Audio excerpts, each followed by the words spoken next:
تعاونوا على البر والتقوى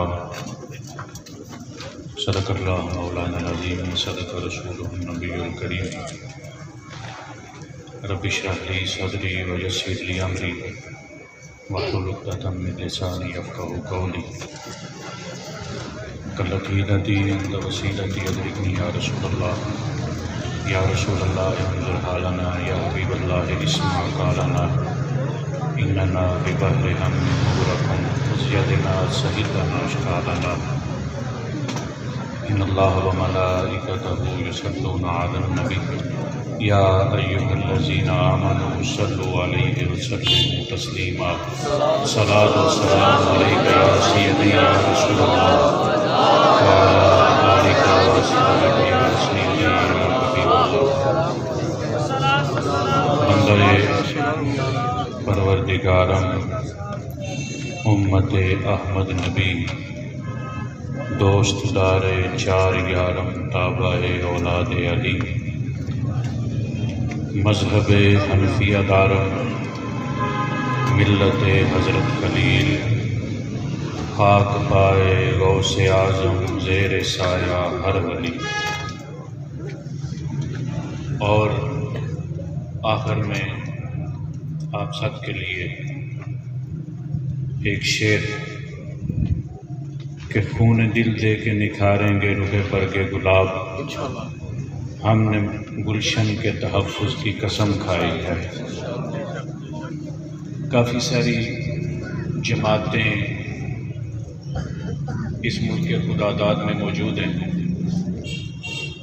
لیکن کوئی ایک بھی جماعت دکھا دے کہ جس کا کارکن لبیک والوں جتنا پاکستان سے محبت کرتا ہو۔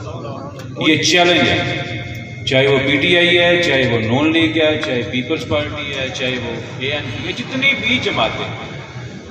اور اس کے بعد ایک اور چیلنج ہے کہ مذہبی جماعتیں بھی جتنی ہیں وہ بھی ایک کارکن دکھا دیں کہ تحریک لبیک والوں جتنا کوئی بھی اس ملک کے خداداد سے محبت کرتا ہو۔ کوئی نہیں۔ ہمارے جو امیر نے ہمیں سبق ہی یہ دیا ہے کہ پاکستان کا مطلب کیا؟ چس نہیں آئی ڈنگے والے تو اڈی واہ واہ سبحان اللہ۔ آج ویسے انتہائی مبارکباد کے لائق ہیں طیب صاحب، الیاس بھائی، صغیر احمد صاحب اور جتنے دوست احباب ہیں۔ میں سبھی کا نام لینا شروع کر دوں تو پھر ایک لمبی لسٹ ہو جائے گی، کیونکہ اکیلا ہی چلا تھا جانب منزل، لوگ ملتے گئے کارواں بنتا گیا۔ ایک وقت تھا کہ جب کوئی دوست تحریک لبیک میں شامل ہونے کے لیے تیار ہی نہیں تھا، لیکن الحمدللہ آج وہ وقت آ گیا کہ بڑے بڑے لوگ ہمیں رشوتوں کی آفریں دے رہے ہیں۔ اور میں قبلہ کاری صاحب بھی اس چیز کے گواہ ہیں، پہلے میرے ساتھ انہوں نے بات کی لیکن میں نے نہ اتنی توجہ نہ دی، میں نے کہا چھوڑو، ہم رسول اللہ کے لیے کام کر رہے ہیں، ہم پیسوں کے لیے تو کام کر ہی نہیں رہے ہیں جی۔ پھر اس کے بعد وہی آفر جو ہے وہ حافظ عبداللہ صاحب کو ملی ہے کہ جناب ہم تحریک کو 20 لاکھ روپیہ دیتے ہیں، ہمیں بھی انٹر کریں۔ انہوں نے کہا تمہیں پتہ نہیں، ہمارے بابے کے دربار پہ تو بوریوں کے حساب سے پیسے گئے ہیں، ہمارے بابے نے ایک بیٹا جو ہے نا ہمیں دیا ہے، اس بیٹے نے 1 روپیہ بھی اس میں سے نہیں رکھا، تو تم کیا سوچتے ہو کہ ہم اس بابے کو فالو نہیں کر رہے؟ ہم اس مشن کو، اس نظریہ کو لے کے نہیں چل رہے؟ اب وہ لوگ اپنی منہ کی دیکھ رہے ہیں کہ اب کیسے ہم ان کا سامنا کریں، لیکن الحمدللہ ہمیں یہ فخر ہے کہ ہماری قیادت نہ بکنے والی ہے اور نہ جھکنے والی ہے، یہ فخر ہے۔ اگر ہمارے کارکن بے مثال ہے تو ہماری قیادت بھی بے مثال ہے۔ یہ دیکھیں نا، نعیم صاحب تشریف فرمایا ہے، حاجی صاحب بیٹھے ہوئے ہیں، ممتاز صاحب تشریف فرمایا ہے جی۔ اینا جی سوڑیاں صورتوں تے سانو کہیں دی دیا لے، پھر ساڈے قائدین ایسے بھائی اتھے اتھے دو ہی جانی جناب میری ساڈے نال ہیں۔ یہ بھی نہیں ہے کہ چلو وقتی طور تے ہے ڈنگ ٹپاؤ مہم کر لوی ہے اور وقتی طور تے جناب ہے ساڈی بتی کٹ جاندے اپنے کار نہ، ساڈے قائدین تے ایسے الحمدللہ سامنے اس گل تے فخر، ہمیں اس بات پہ فخر ہے کہ جب روز محشر آقا کریم صلی اللہ علیہ وآلہ وسلم کی بارگاہ میں ہم سب نے پیش ہونا ہے تو اکیلے نہیں ہونا، یہ لوگ بھی ہمارے ساتھ ہوں اور ہم ان لوگوں کی اقتداء میں حضور کی بارگاہ میں پیش ہوں۔ اب آتے ہیں تھوڑا سا تنظیمی حوالے سے گفتگو کر لیں، کیونکہ یہ ڈنگا والے جو ہے نا یہ ماحول ایسا بنا دیتے ہیں کہ ورکرز کنونشن کو جلسے کی صورت جو ہے نا وہ دے دیا ہے جی۔ پہلے اب حافظ عبداللہ صاحب، پھر جناب قاری اشتیاق صاحب، میں تو ویسے ہی ٹھنڈا سا بندہ ہوں، میں تو اتنی جوشیلی گفتگو کر ہی نہیں سکتا۔ چند باتیں آپ کے ہاں آپ کے سامنے گوش گزار کروں گا، شاید کہ اتر جائے تیرے دل میں میری بات۔ اتنی بات یاد رکھیں کہ ہم تحریک ہیں، تحریک رہیں گے، لیکن اس کے ساتھ ساتھ ہمیں تنظیم کی بھی ضرورت ہے۔ تنظیم کا مطلب ہوتا ہے کہ منظم ہونا۔ ہم لوگوں میں انتظام کی کمی ہے، اجتماعی طور پہ کافی ساری جگہوں پہ۔ انتظام کیا ہوتا ہے یا تنظیم کیا ہوتی ہے کہ کسی اپنے امیر کی اطاعت کرنا، کہ جو جماعت کی طرف سے ہمارے سروں پہ امیر کو منتخب کر دیا گیا ہے اس امیر کی اطاعت کرنا۔ جو ذمہ داری کوئی دوست جس کے ذمہ جماعت نے لگا دیا ہے کہ آپ ہمارے نمائندے ہیں، آپ نے ہماری طرف سے یہ کام کرنا ہے، تو اس دوست کا وہ ذمہ داری نبھانا۔ ہوتا کیا ہے کہ اگر ایک شخص امیر ہے تو ناظم اعلیٰ بھی وہی ہے، ناظم مالیات بھی وہی ہے، پریس سیکرٹری بھی وہی ہے، ناظم نشر و اشاعت بھی وہی ہیں، سارے معاملات وہ ایک شخص سنبھال رہا ہوتا ہے۔ لیکن جس وقت کوئی تنظیم بنائی جاتی ہے تو اس میں 15 افراد ہوتے ہیں جن کی 15 مختلف ڈیوٹیاں ہوتی ہیں۔ لیکن ہوتا کیا ہے کہ اگر کوئی امیر ہے وہ نیچے والوں کے ساروں کے کام کر رہا ہے، اور جو نیچے والے ہیں کوئی ناظم صاحب ہیں تو وہ اپنے آپ کو امیر سمجھ رہے ہیں، وہ امیر صاحب کو کہتے ہیں آپ ہماری اطاعت کریں، آپ ہمارے ساتھ چلیں، آپ کو پتہ ہی نہیں ہے کسی بات کا۔ اگر ناظم نشر و اشاعت ہے تو اس میں بھی یہی خامیاں ہیں میرے سمیت۔ تو ہم نے اب ان خامیوں کو دور کرنا ہے۔ تنظیم کی سب سے بڑی کمی اس وقت محسوس ہوئی کہ جس وقت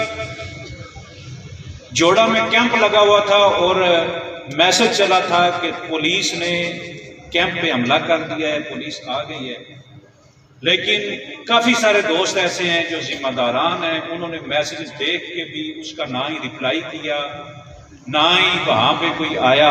کافی سارے لوگ ایسے بھی ہیں جنہوں نے ان دوستوں سے رابطہ کیا، چلیں پہنچ نہ سکے، یہ تو کام ہی اللہ اور اس کے رسول کا ہے نا، یہ تو کام مالکوں کا ہے، مالک کسی کے کانڈ نہیں لگنے دیتے۔ یہ تو ان جوڑے والوں کی اللہ پاک نے، کیونکہ اللہ اور اس کے رسول کے لیے وہ لگے ہوئے تھے تو ان کی عزت افزائی اتنی ہوئی کہ وہی پولیس جو ایک وقت تھا کہ ہم سب لوگوں کی ٹانگیں کانپتی تھی، وہی تھندار اپنا منہ لے کے واپس چلا گیا۔ لیکن ہماری کمزوری یہ ہے کہ ہم ان لوگوں کی ہیلپ کے لیے، ان لوگوں کی حوصلہ افزائی کے لیے وہاں پہ پہنچ نہ سکے۔ اب سوچنا یہ ہے کہ ہم دعویٰ یہ کرتے ہیں کہ ہم رسول اللہ کے لیے کرتے ہیں، ہم جتنا کام کر رہے ہیں رسول اللہ کے لیے کر رہے ہیں، تو پھر جب کوئی دوست مشکل میں ہو تو ہم اس کی مشکل کو دور کرنے کے لیے، اس کے دست و بازو بننے کے لیے تیار کیوں نہیں ہوتے؟ یہ آج ہم نے گھر جا کے خود سوچنا ہے کہ ہم ایک جماعت سے منسلک ہیں، اس کے قائدین کا بھی دعویٰ ہے کہ ہم اللہ اور اس کے رسول کے لیے کر رہے ہیں، اس کے ورکرز کا بھی یہ دعویٰ ہے ہم اللہ اور اس کے رسول کے لیے کر رہے ہیں، لیکن پھر یہ دوست ایک دوسرے کے غم کے ساتھی کیوں نہیں بنتے؟ یہ ایک دوسرے کی مشکل دور کرنے کی کوشش کیوں نہیں کرتے؟ یہ ایک دوسرے کا دست و بازو کیوں نہیں بنتے؟ کہیں ایسا تو نہیں کہ جو ہمارا دعویٰ ہے کہیں جھوٹا نہ ہو؟ لیکن یہ مجھے یقین ہے کہ آپ سب اپنے دعوے میں سچے ہیں، میں بھی اپنے دعوے میں سچا ہوں، لیکن یہ ہم نے احتساب ضرور اپنا کرنا ہے کہ کیا کہیں کوئی ایسی بات تو نہیں میں اللہ رسول کے لیے کر رہا ہوں یا اپنی ذات کے لیے کر رہا ہوں، کہ جس وقت کسی پہ مشکل آئی تو میں بس اپنی جگہ پر موجود رہا کہ چلو جی میں تو یہاں پہ ٹھیک ہوں، وہ جانے ان کا کام جانے۔ حضور فرماتے ہیں کہ تمام مومنین جتنے ہیں چاہے دنیا کے کسی بھی کونے میں ہوں وہ ایک جسم کی مانند ہے، ایک کو تکلیف ہو تو دوسرے ابھی تکلیف محسوس کرتا ہے۔ لیکن اب دیکھنا یہ ہے کہ ہم نے ایک دوسرے کی کتنی تکلیف محسوس کر دی۔ تحریک لبیک یا رسول اللہ، تحریک لبیک پاکستان ایک چھوٹی سی جماعت نہیں کہ جس کا مقصد صرف اور صرف ووٹوں کا حصول ہے۔ تحریک لبیک کا مقصد نظام مصطفیٰ ہے انشاءاللہ، اور نظام مصطفیٰ ایسا نظام ہے جس میں ہم نے وہ مائی کی گٹھڑی بھی اٹھانی ہے، ہم نے محلوں میں صفائیاں بھی کرنی ہے خود۔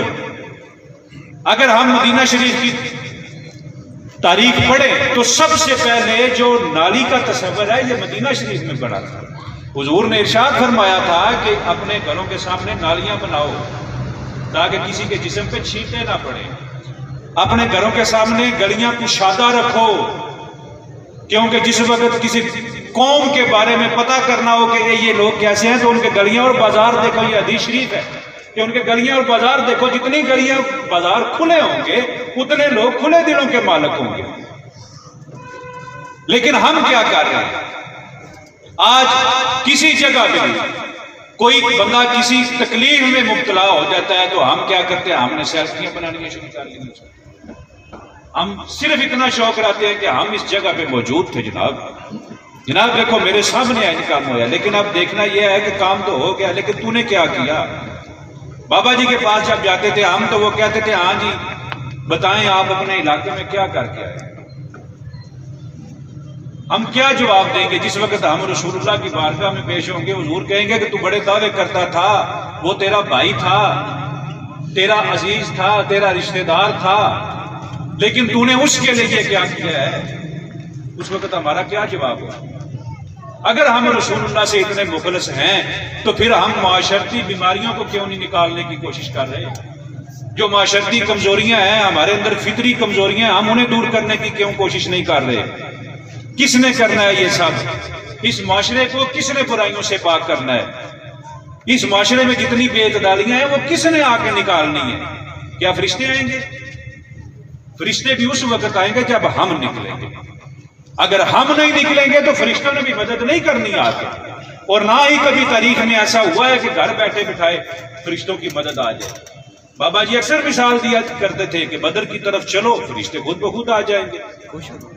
اب ہمارے لیے آپ خود سوچیں کہ کتنے بدر تیار کیے جا رہے ہیں۔ کبھی اندازہ کیا ہے کسی نے کہ 20 تاریخ تک گورنمنٹ کا معاہدہ ہوا ہے لیکن گورنمنٹ خود ایک ایسی حرکت کروا رہی ہے 8 تاریخ کو کہ جناب انہوں نے عورتوں نے ایسی شرمناک حرکت کی ہے کہ بتاتے ہوئے بھی شرم آتی ہے۔ علامہ صاحب بھی تھے کہ بتا کے، میرا تو اتنا حوصلہ ہی نہیں ہے۔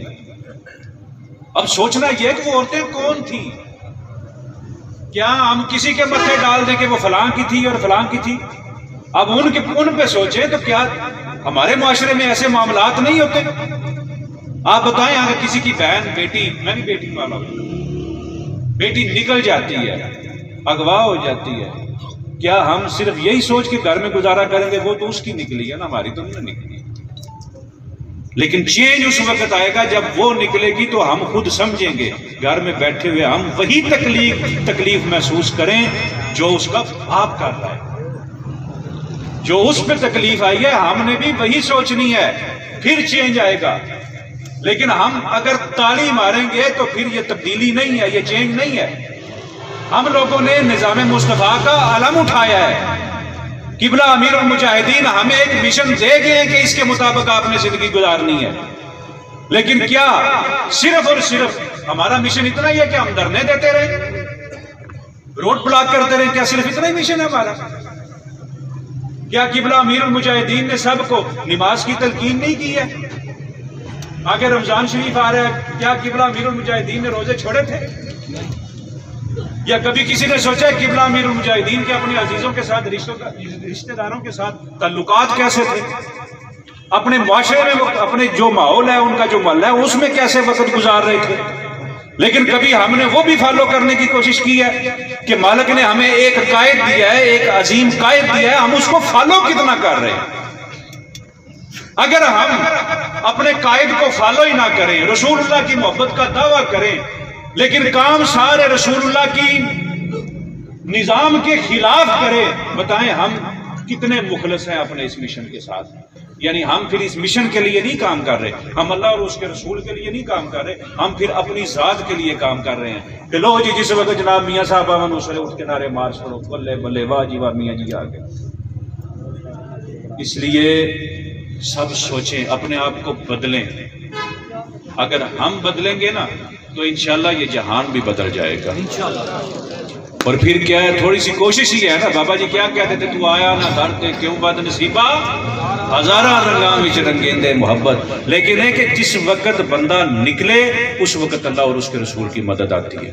اگر ہم نے نکلنا نہیں، گھروں میں بیٹھے رہنا ہے، ایک دوسرے کا دست و بازو نہیں بننا، پھر کیا ہوگا، پھر ہم بھی ریزہ ریزہ ہو جائیں گے۔ اور یہ شروع سے ایسے آ رہا ہے کہ جس وقت کسی کو تباہ کرنا ہو، کسی گھر کو تباہ کرنا ہو تو اس گھر میں نا اتفاقی ڈال دو۔ جس وقت تک کوئی بندہ اطاعت کرتا رہے گا، آج سے چند سال پیچھے چلے جائیں، کیا ہوتا تھا کہ جب کوئی مسئلہ بننا، ہاں جی بڑے چاچے نے جو آکس رہے جی بس وہی ٹھیک، ایسے ہی ہوتا تھا۔ وہ خاندان یکجا تھے، اللہ پاک نے رحمتیں اور برکتیں ان پہ نازل کی۔ لیکن پھر کیا ہوگا، جس وقت ہر گھر میں سارے کے سارے چودھری بن گئے، پھر کیا ہوا، آج اگر 7 بھائی ہیں، 7 علیحدہ علیحدہ ہے، اور کئی مہینے کئی سال وہ لوگ ایک دوسرے کے متھے نہیں لگتے، ایک دوسرے کو سگے بھائی ہیں، ایک ماں باپ کی اولاد ملتے نہیں۔ وجہ کیا، ان لوگوں نے اطاعت چھوڑ دی۔ قبلہ امیر المجاہدین نے ہمیں اطاعت سکھائی ہے کہ ہم نے اطاعت کرنی اور اپنے امیر کی اطاعت کرنی ہے۔ بلکہ کراچی میں تو قبلہ امیر المجاہدین نے ایک بڑی اچھی مثال دی تھی، انہوں نے تو وہ نام بھی لیا تھا، میرے ذہن میں نہیں، لیکن اس کو سمجھانے کے لیے بابا جی نے یہ ارشاد فرمایا تھا کہ ہمارے ہاں گجرات میں شہدولہ کے چوہے ہوتے ہیں، اور حدیث شریف کا مفہوم میں بیان کر رہا ہوں۔ قبلہ امیر المجاہدین نے یہ بیان کیا تھا کہ اگر کسی کے امیر کا سر شہدولہ کے چوہے کی طرح بھی ہو تو رسول اللہ نے فرمایا اپنے امیر کی اطاعت کرو۔ اور اس کے بعد سادہ سا مثال دیتا ہوں کہ لشکر اسامہ رسول اللہ کے غلام تھے نا، حضرت زید، ان کے بیٹے تھے حضرت اسامہ بن زید۔ تو سرکار دو عالم صلی اللہ علیہ وآلہ وسلم نے جب وہ لشکر منتخب فرمایا تو سب کو کہا کہ اس اپنے امیر کی آپ لوگوں نے اطاعت کر۔ اکثر ایسا ہوتا ہے کہ طیب صاحب کو بار بار کالیں کرنے پڑتی ہیں، طیب صاحب کو بار بار فون کرنے پڑتے ہیں، کوئی میٹنگ ہو، یار آؤ آؤ آؤ، یار آ نہیں رہے آپ، دیکھو دوسرے دوست آ گئے ہیں، طیب صاحب بار بار میسج کرتے ہیں، لیکن کیا ہم اطاعت کر رہے ہیں؟ ہونا تو یہی چاہیے کہ دوبارہ میسج نہ آئے، ایک ہی میسج پہ سب دوست اکٹھے ہو جائیں، لیکن میٹنگ جتنی ہے ان پہ ہمیشہ ہماری غیر حاضری رہتی ہے۔ اب میٹنگ میں ہم اکٹھے نہیں ہوں گے تو دیکھیں ہماری تربیت کیسے ہوگی۔ اگر ہم ایک دوسرے کو ملیں گے نہیں تو ہمارا آپس میں محبت کیسے بڑھے گی؟ مقصد تو ہمارا بہت بڑا ہے، زیادہ وقت نہیں لیتا، ہمارے قائد محترم نے کہیں اور بھی جانا ہے۔ اتنا کہوں گا کہ ہم لوگوں نے رسول اللہ کے غلامی کا جھنڈا پکڑا ہوا ہے، غلامی کا توق ہم نے اپنے گلوں میں ڈالا ہوا ہے، اور غلامی کے آداب بھی ہوتے ہیں، اور ہم کوشش کریں کہ ہم اس غلامی کے آداب پہ پورا اتریں اور آپس میں منظم ہوں اور آپس میں روابط جو ہے وہ بڑھائیں۔ آج میرا بڑا دل خوش ہوا ہے آپ سب احباب کو ایک جگہ پہ اکٹھے دیکھ کے، اور میں فخر کر رہا ہوں کہ مالک نے مجھے ایسے دوست دیے کہ آپ کی وجہ سے لوگ میاں غفار حسین کو جانتے ہیں۔ یہ مت سمجھیں کہ میرا اپنا کوئی ذاتی تشخص ہے، یہ آپ لوگ ہیں، بی پی آپ ہیں، آپ کی وجہ سے مرکز تک ہماری رپورٹس جاتی ہیں، لو جی پی پی 32 میں بہت اچھا کام ہو رہا ہے، اور یہ آپ لوگوں کی محنت ہے۔ اللہ کریم ہم سب پہ اپنا خاص فضل و کرم۔